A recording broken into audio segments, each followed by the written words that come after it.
High বন্ধুরা, তো দেখো আমি শুয়ে আছি। আজকে রান্নার তোর জন্যেই কি মজা, কারণ আজকে আমার বর কাজে চলে গেছে। আজ অনেকগুলো পান্তা ভাত আছে, সেই ভাতগুলো খাবো, আলু চচ্চড়ি করবো ঝাল ঝাল করে, আর সেই ঘুম দেবো। বুঝলে তো বন্ধুরা, আমার বর সাথে আছে। আমার বর হচ্ছে আমার কাছে কি বলতো, মানে ভগবানের থেকেও বেশি বেশি, মানে ভগবানের থেকেও আর কি কি বলবো বলতে পারছি না, ঠিক ভাষায় প্রকাশ করতে পারছি না তোমাদেরকে। তো জানো তো বন্ধুরা, আমরা সুখে আছি, আমরা ভালো আছি, আমরা এই ঘরটা করছি, এবং আমরা স্বামী স্ত্রী এতটাই দুজনে দুজনকে ভালোবাসি, তাই দেখে না হিংসায় জ্বলে পুড়ে মরে যাচ্ছে কিছু মানুষ, জানো তো। সেটা পাড়া প্রতিবেশী তো আছেই, তার থেকেও বেশি আছে নিজেদের ঘরের লোক, নিজেদের আত্মীয় স্বজন।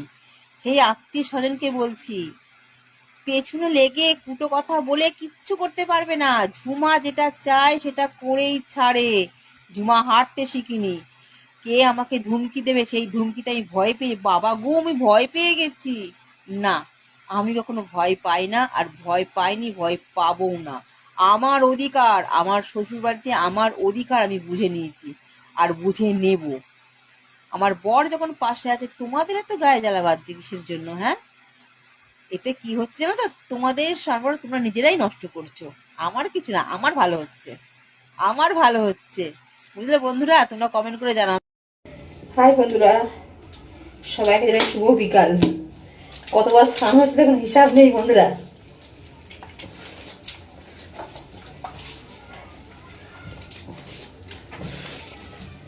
এটা নিয়ে 4বার স্নান হয়ে গেল।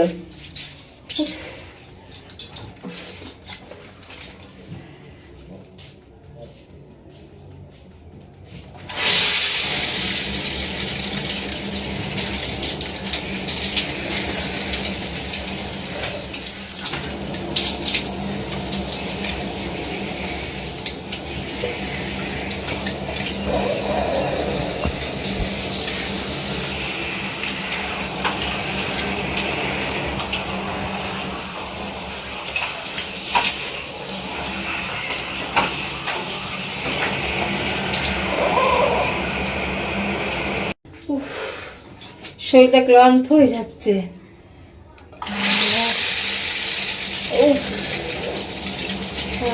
কি শান্তি।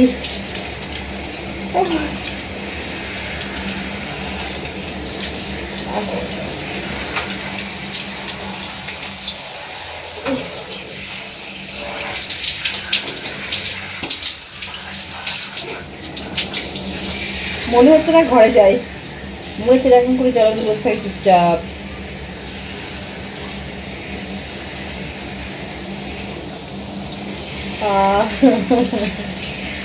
কি ভালো লাগছে স্নান করতে, মনে হচ্ছে না ঘরে যাই। এটা নিয়ে 4বার হয়ে গেল। সকালে একবার হয়েছে, বেলা 12টার সময় একবার হয়েছে, আবার রান্না করে একবার হয়েছে, এখন আবার বিকাল কটা বাজে, 5টা মনে বাজে আবার হচ্ছে, আবার রাত্রে শোয়ার সময় একবার হবে স্নান। বুঝতে পারছি আর কতবার স্নান করবো, মোটরের জল সব শেষ হয়ে যাচ্ছে।